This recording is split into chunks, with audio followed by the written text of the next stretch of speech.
Mga nagandahang mga gusali, bahay at mga commercial establishments. Halos lahat ng parte ng Pilipinas mayroong magandang structure kang makikita. Whether it is a historical structure or a modern-day building, ang mga ito ay bunga ng konseptong nagmula sa malikhaing isip ng isang arkitekto. Did you know that architecture is considered one of the 7 art forms? Kahilera niya ang music, dance, sculpture at iba pa.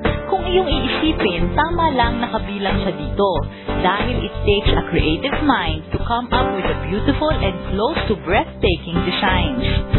Ang AdPlus Consortium ay isa sa mga architectural firms dito sa bansa. AdPlus is actually katas ng OCW. No, it's OSW na yata ngayon. So, we came back 1996 with sort of testing the water in the Philippines. It's mostly OCW. The next step would be the US. So, another one that's trying the Philippine operation, see the market. And, yeah, we started with one small account office. And then, it didn't stop from there. There is a relation. So, we have a building really open, and that one building office becomes 24 projects in the same building. So we're only focusing on one building in that year. Sunod-sunod na every month. Sa Singapore at Brunei, nagtrabaho ang isa sa mga pillars ng AdPlus Consortium. At imbis na nagtungo siya sa Amerika, naisip niyang magtayo ng negosyo dito sa Pilipinas. We realized that there's no place like home. And whatever we have learned outside, something like we'd like to share it globally. And we believe that the Philippines needed. It's like 10 years behind on what the design would be. So we're here to be a part of this new learning that we'd like to share the Philippine market. Since somebody knew us locally, we tried to knock on the door, physically knock on the door. And first group that we approached are the 4 major players. These are the leading property consultants. Can you mention names? Jones Lang Lasal, Cindy Richard Ellis, Colliers, in the time, Savios.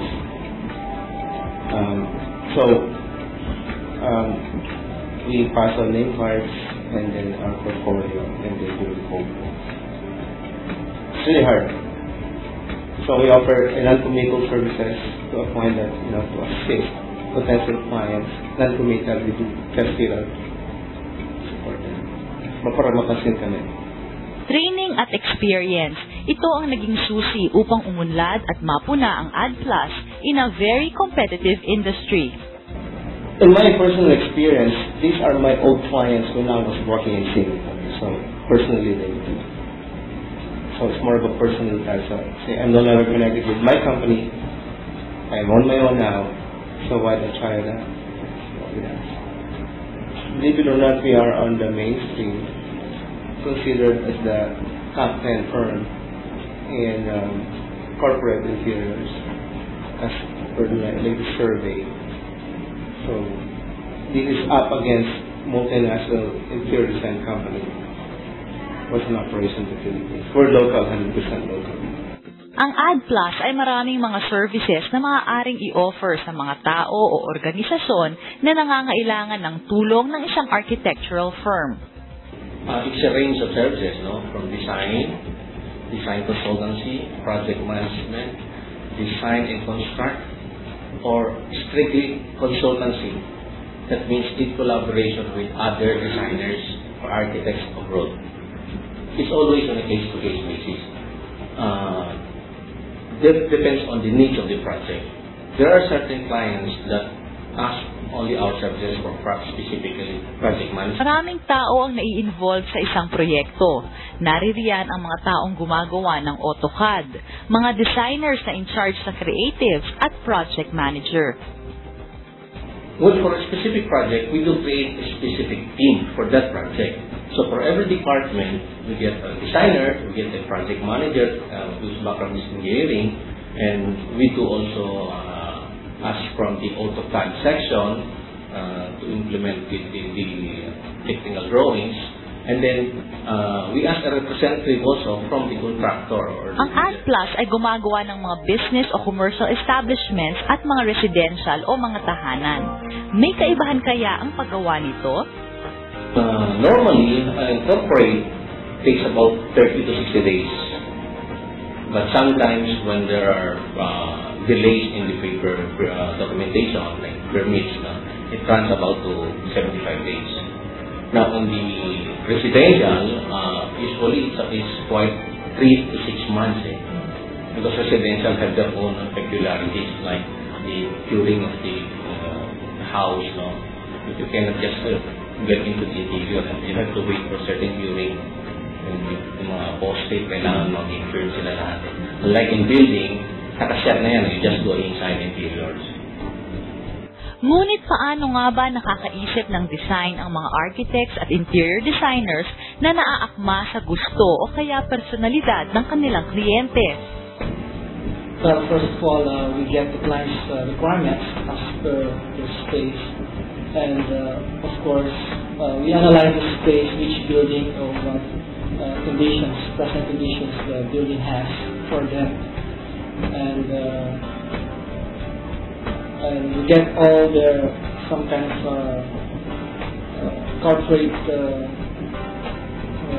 ideas, starting from colors and some graphics. So from then we create our concept on how the space plan in such a way that the requirements fit into their needs. We usually first develop mood concepts for them. So we try to give them choices of concepts, like from traditional to psychedelic, something like that, to vibrant, young, like that. Itinanong din namin kung ano ang mga projects na masasabi nilang very challenging. I enjoy designing yung call centers, or even yung kanyara advertising ng companies or media companies, kasi creative din sila, like us. Parang nalalabas namin talaga yung creativity namin, and or even yung parang coffee concept, parang gano'n. Our goal is to have our presence or satellite office outside the Philippines. Actually, right now we're talking to some possibility of switching an office outside the Philippines. So, if the multinationals are coming in here, we're going out from here. So, that's the goal. Ang mga kliyente ng AdPlus ay hindi lamang dito sa Pilipinas. Marami rin silang mga kliyente sa ibang bansa. US is pretty much close. Kasi ating standard na ginagamit is US standard. Middle East is a little bit deviated. It's more British standard. Ukraine is totally deviated. Pati language. So, there is a sort of parang workshop that we have to go through.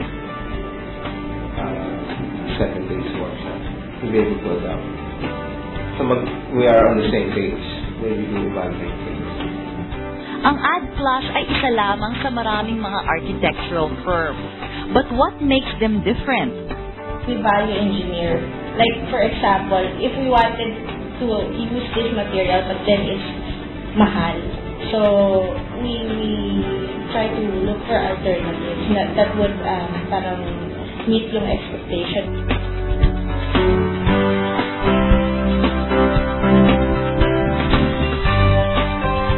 AdPlus Consortium, isang negosyo na bunga ng pangarap ng isang OFW na maiangat ang kalidad ng architecture dito sa Pilipinas.